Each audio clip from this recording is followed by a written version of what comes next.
Hello friends, आज का हमारा टॉपिक है ट्रेजेक्ट्रीज और ट्रेजेक्ट्रीज में भी हम पढ़ेंगे ऑर्थोगोनल ट्रेजेक्ट्रीज।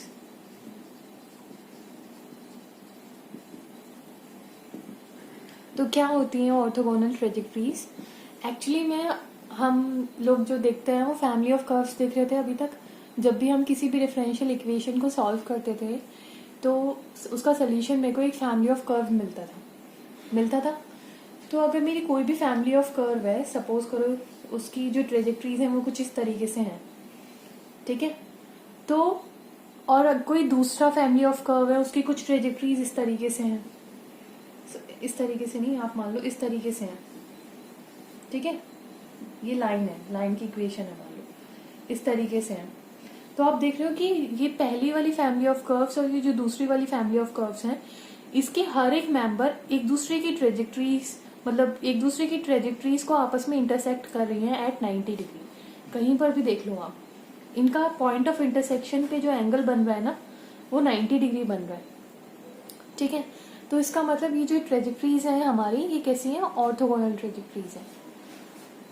समझ आई कि अगर मेरे पास दो फैमिली ऑफ कर्व्स हैं, ठीक है, और उनके हर एक मेंबर एक दूसरे के हर एक मेंबर के साथ इंटरसेक्ट कर रहे हैं एट 90 डिग्री, तो इस तरीके की ट्रेजेक्ट्रीज को हम ऑर्थोगोनल ट्रेजेक्ट्रीज कहते हैं। अब क्या करना है हमें कोई भी इक्वेशन मिलेगी, कोई भी हमें डिफरेंशियल इक्वेशन मिलेगी, ठीक है, जैसे अभी तक हमें डिफरेंशियल इक्वेशन मिलती आ रही है। जब हम किसी भी डिफरेंशियल इक्वेशन को सॉल्व करते हैं तो हमें उससे फैमिली ऑफ कर्व मिल जाती है, ठीक है। कोई भी डिफरेंशियल इक्वेशन है उसको मैं सॉल्व करूंगी, फिर मुझे फैमिली ऑफ कर्व मिल जाती है। तो एक्चुअल में मुझे वो फैमिली ऑफ कर्व मिल गई। अब मुझे क्या करना है? मुझे वो फैमिली ऑफ कर्व्स निकालने हैं which are orthogonal to these family of curve, ठीक है। तो मतलब मुझे इस फैमिली की ऑर्थोगोनल ट्रेजेक्ट्री निकालनी है। तो उसके लिए बेसिकली मैं क्या करूंगी, बिकॉज इसकी जो कंडीशन है वो ये है कि इसकी फैमिली के हर एक मेंबर, मतलब जितने भी मेंबर्स हैं सब दूसरी फैमिली के हर एक मेंबर्स के साथ इंटरसेक्ट करेंगे एट 90 डिग्री, ठीक है। और जैसे मैं बोल रही हूँ इस तरीके से वो था, तो ये 90 डिग्री पे इंटरसेक्ट कर रहे हैं, ठीक है। तो ये स्लॉप मतलब ये पॉइंट ऑफ इंटरसेक्शन पे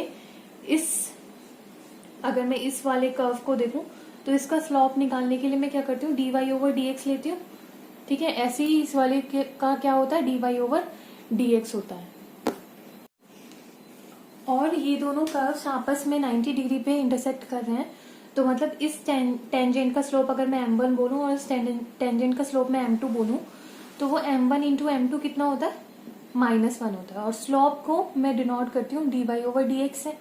तो अगर ये भी yx में है, मतलब ये वाला जो कर्व है ये वाला भी yx में है, तो इसका भी जो टेंजेंट मतलब जो स्लोप होगा उसको भी आप dy ओवर dx से ही डिनोट करोगे, ठीक है। तो दोनों का प्रोडक्ट -1 होना चाहिए। तो अगर मैं इसका dy ओवर dx लिख देती हूँ एक का, तो into m2 is equals to -1, तो m2 कितना आ गया? -dx ओवर dy, ठीक है।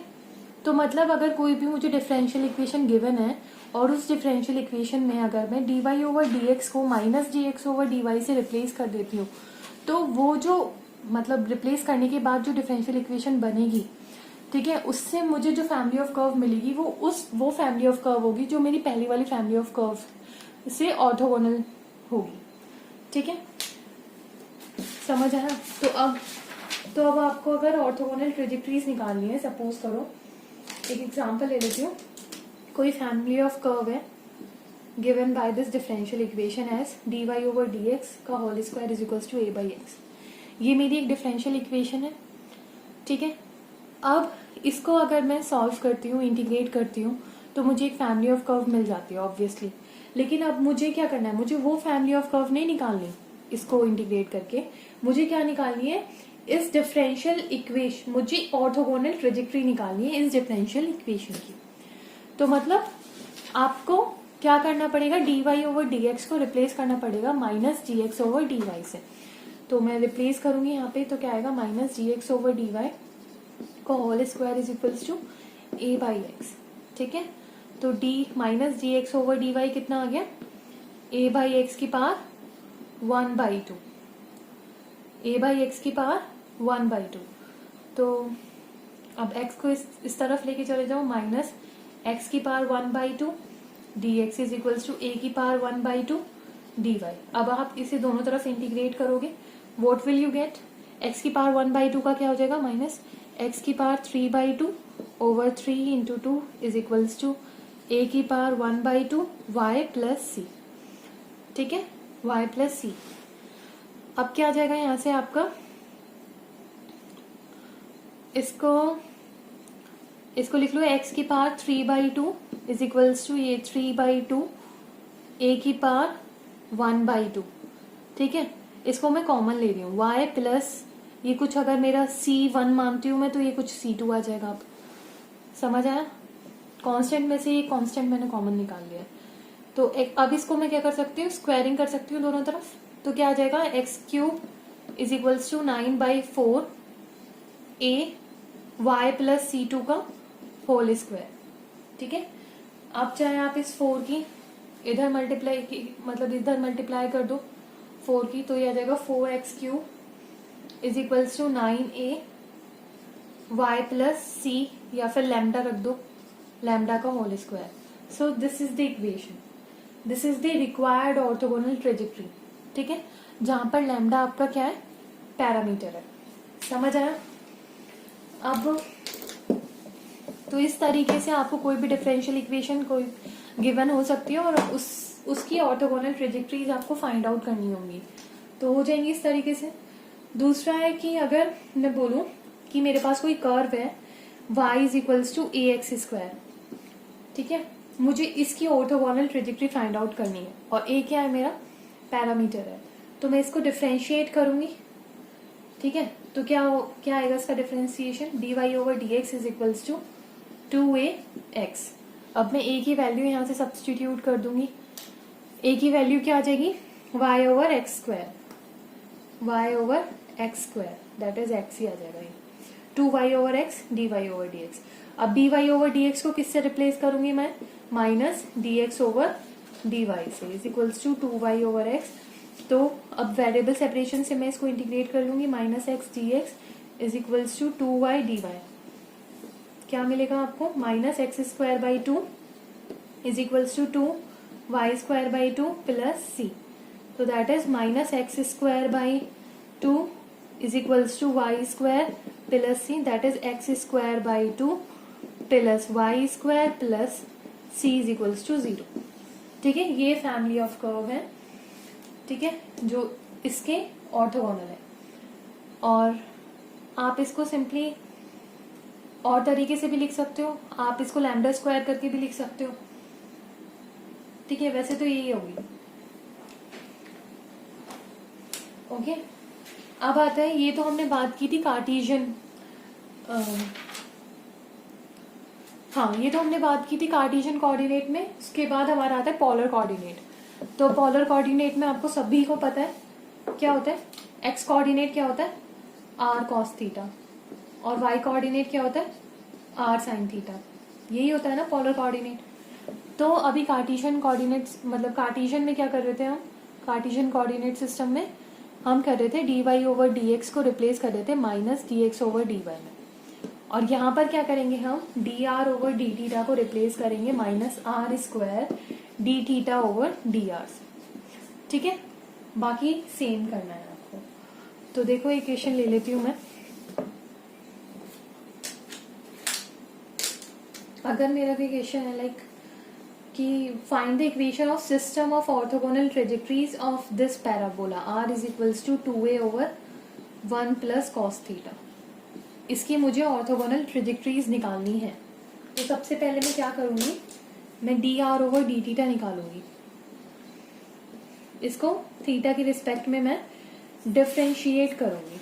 तो क्या मिलेगा मुझे?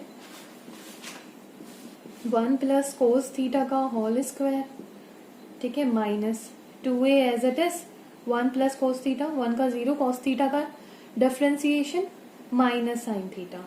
ठीक है, और थीटा की रेस्पेक्ट में 1 हो जाएगा। ये आ गया।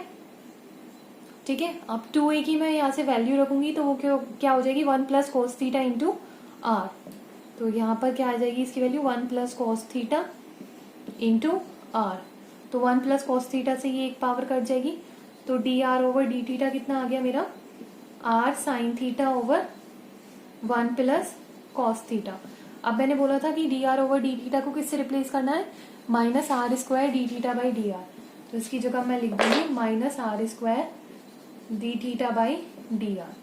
अब मैं क्या करूंगी, वेरिएबल सेपरेशन, ये आर से एक आर कट जाएगा, ठीक है, और वेरिएबल सेपरेशन करूंगी, तो थीटा वाला टर्म इधर लेके आ जाओ, तो क्या आ जाएगा ये 1 plus cos theta divided by sine theta into d theta is equals to d r minus d r over r, ठीक है।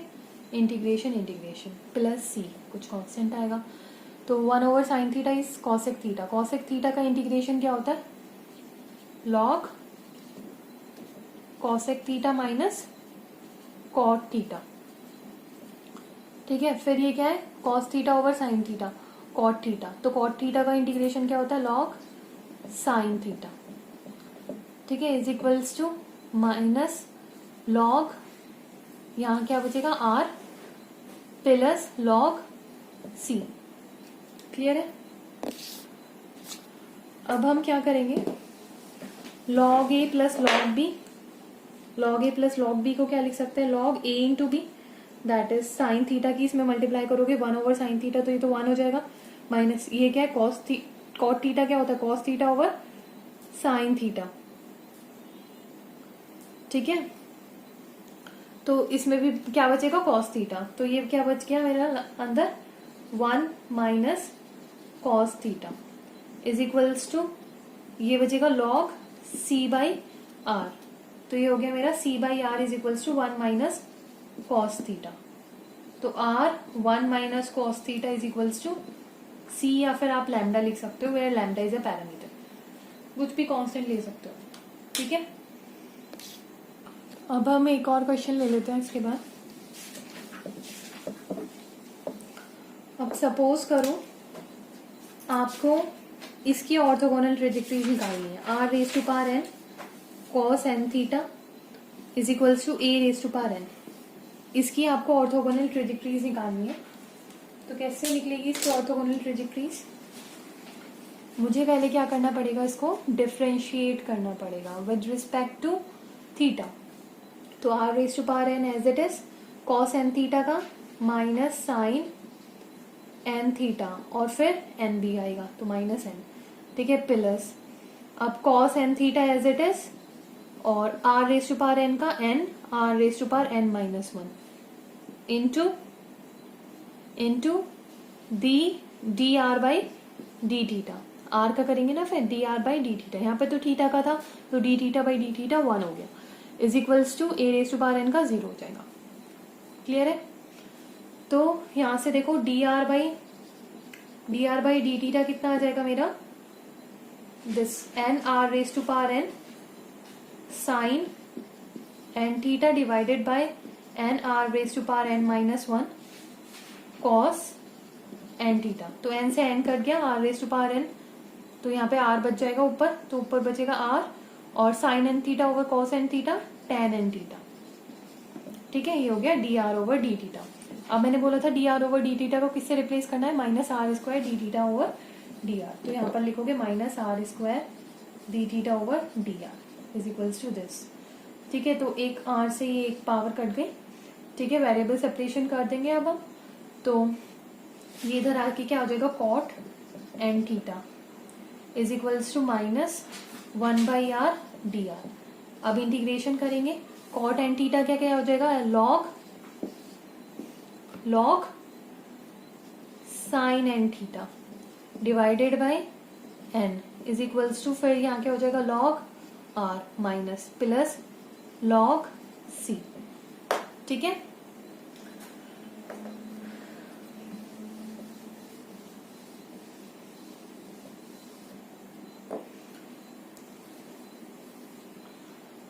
ठीक है, तो क्या आ जाएगा ये, लॉग साइन एन थीटा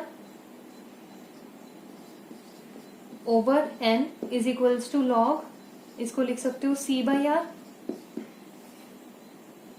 ये 1/n है तो इसकी पावर में लेके चले जाओगे आप इसको n, वरना इसको यहाँ पे n ले लो, n log दिस, ठीक है। तो आप इसको लिख सकते हो sine n theta is equals to c/r raise to power n, ठीक है। तो this is nothing but r raise to power n into sine n theta is equals to this is c raise to power n कुछ lambda मान लो, ठीक है। So this is the required solution. समझ आया, where lambda is a parameter. तो इसी तरीके से आप अगर आपको कोई भी कर्व दिया हुआ होगा तो आप उसकी ऑर्थोगोनल ट्रेजेक्टरी निकाल लेंगे आराम से, बहुत आसान है ये। तो आज हमारा डिफरेंशियल इक्वेशन यहीं पर खत्म होता है। ओके, सो नेक्स्ट हम ग्रुप थ्योरी स्टार्ट करेंगे। Okay, bye.